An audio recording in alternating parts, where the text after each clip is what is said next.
So my feet don't smell good. I smell good. I look good. But my feet aren't doing too great. But you don't really care. So my name's Dave, and this is the Pin It Racing channel, and now we're into the two-stroke side of things, especially these TBI bikes. Now I wasn't very impressed initially with the power output of that TBI bike. The older TPI bike whooped it, and so I had to get to the bottom of what was wrong with it.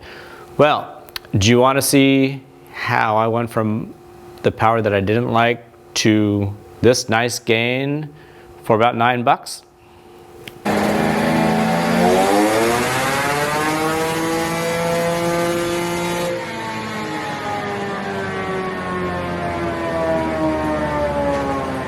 Pretty big gain on top, up the way, all the way down the backside, and it was simple, and all I ended up really doing was cutting in the bottom of the piston so I wouldn't hit the crankshaft, which is needed to be done, and adding a base gasket, and that's where the $9 comes in. Now, how did I know how to do that? Well, boy, it sure seemed like it was not wanting to rev out compared to like a TPI bike. So I started to take measurements.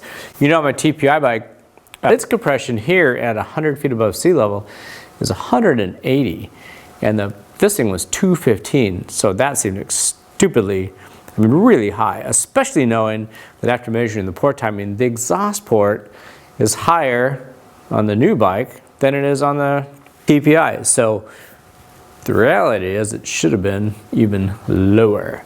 But I measured the compression, and it ended up being that 215, as you see here.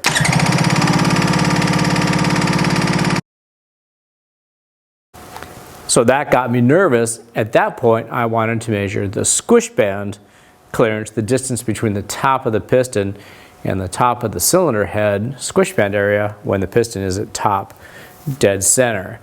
And to do that, we take the cylinder head off and we lay a piece of solder across the top of the piston front to rear, because that's the way that it rocks, and then put the head back on, turn the bike over so it rocks over and squishes that solder, and then we measure where it's squished with calipers and see what it's at.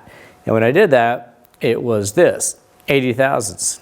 The 17 millimeter wrench towards past top dead center, squish that thing, and then check it, and I'm hoping for 2.3 millimeters. I'm at 2.08 on both sides, which really is equivalent to 80 thousandths of an inch.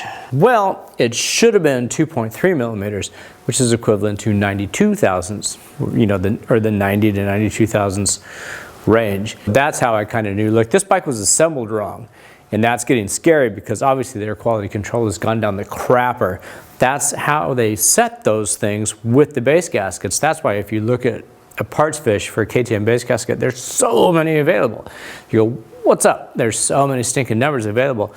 Well, each one of them is like 2.5 thousandths bigger than the next one. So on the assembly line, they're supposed to pick out the base gaskets, and that's why your bike might have a multitude of base gaskets in it to get that correct. Well, obviously they screwed up and missed that. So now the squish is too tight, the compression is too high, the ignition timing is advanced too far because it's brought the spark plug closer to the head.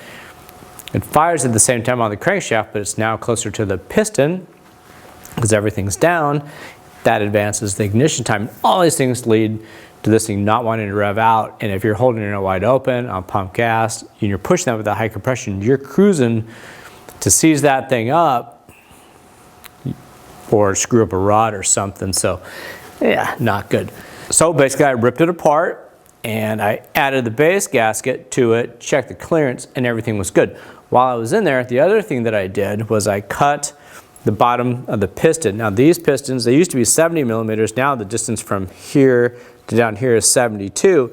The distance on this side, the exhaust side, is now 75.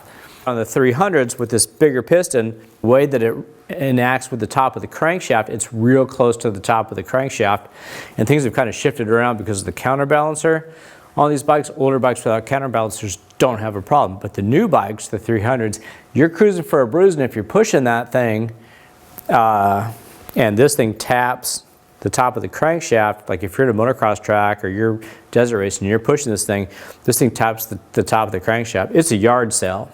You know, things are going to scatter. And I think that's a lot of why you can't buy parts. Motocross bikes are just becoming shrapnel left and right. You can't buy basically anything for these bikes. So to cover your butt, down here on the bottom, on the intake side, at least 1 millimeter. I went 2.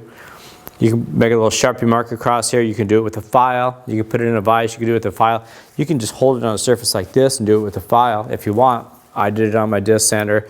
This side, again, just take a Sharpie mark, go across it. Not a lot. You don't need a lot. Anybody can measure 1 millimeter and take this off. Make sure it does not kiss the crankshaft. I had to do it because I'm running these things on the dyno. They're getting pushed to the maximum and you can't buy parts. So I'm not going to scatter it. So that's all that was done to the bike. Now after this was done, here was my compression. And in the end, you know, simply, now you saw the results. So that's my suggestion. Check that stuff, cover your butt, and check that stuff. My compression is still 205. I still think that's too high. I think I need to make some cylinder head dumbs in that thing to calm it down a little bit.